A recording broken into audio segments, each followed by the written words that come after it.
If you click on the Design button at the bottom of the window, you can view the web page in the Designer. Visual Studio 2005 provides the familiar drag and drop concept for building user interfaces. You can use the toolbox on the left-hand side to drag components or controls from the toolbox onto your web page. Now I'm just going to click on the pin symbol here to pin the toolbox onto my environment desktop so that it doesn't disappear in a flash.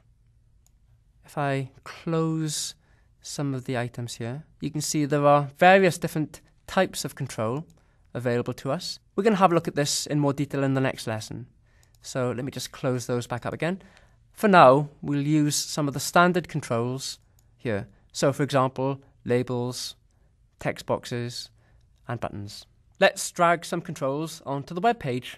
Start with a label and drag it onto the web page. I'll put it just there. Then we'll add a text box and I'll put it just there.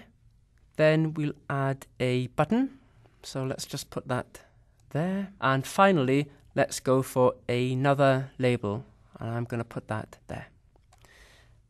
Now, if you're familiar with creating Windows applications, you might expect to be able to drag and drop the user interface components anywhere you like on the page, but you can't do this with ASP.NET by default. So for example, if I try to move the button to lower in the page, I can't. It doesn't let me do it. It organizes the controls in a flow layout from left to right and from top to bottom. The reason for this is to avoid browser incompatibilities when it comes to absolute positioning for controls. The standard workaround, if you do want to control the user interface layout, is to put your controls into HTML tables, and this is what we're going to do later on. For now, we'll leave it as it is, and we'll just set some of the properties for our controls. When you select a control, you can use the properties window to set properties on that control. So let's select the label. To view the properties for a control, you right-click the control and select Properties, and the Properties window appears in the bottom left-hand corner. You can view the properties alphabetically or by category. In my display, currently, they're displayed alphabetically. If I want to view them by category, I can click on this icon here, and it will then display the properties according to their category. Okay, so choose whichever you prefer. Personally speaking, I prefer to view properties alphabetically because I can never remember which category they're in. So I'll just click on the alphabetical viewer. The first property we need to set is the ID property. This is the programmatic variable name for the ID control. So let's set the ID to a meaningful name, such as full name label. I'm also going to set the text property, so let me scroll down a little bit lower. The text property is what the label actually displays on the screen. So let's change that to full name and a colon at the end. And I'll press enter. And as you can see in the designer, it's changed the label to full name. Now let's set some properties on the text box. So let's select the text box, come back down to the properties window down here. The only property I'm going to set for the text box is the ID, and I'm going to set it to full name text box.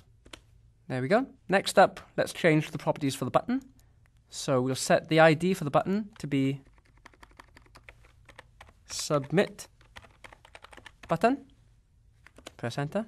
And let's also set the text property button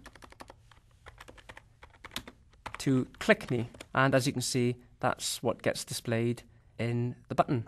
Finally, we have this last label here. This label is going to display information dynamically generated by the website. So let's set the name or the ID to be result label. And what we'll also do is change some of the graphical user interface aspects of the label. Let's give it a different color and a different font. So we'll set the background color, the back color property. You can choose from one of the colors in the palette, or if you prefer, you can click on the web tab and we'll go for a background color of light grey, I would suggest. And then if we scroll down a bit further, let's set the font property. You can choose whether it's going to be in bold. Let's say bold. And whether it's in italics. Let's have italics as well. And you can also choose a font name for the control. So let's choose the font to be Arial. And one more thing, let's set the font size to be slightly bigger. So let's choose large as our font size. There we go. So that's the properties for the label. Just finally, I'm going to remove the previous text for the label and replace it with something a little bit more meaningful at this stage. The result will be displayed here. So let's see what that looks like in terms of HTML markup.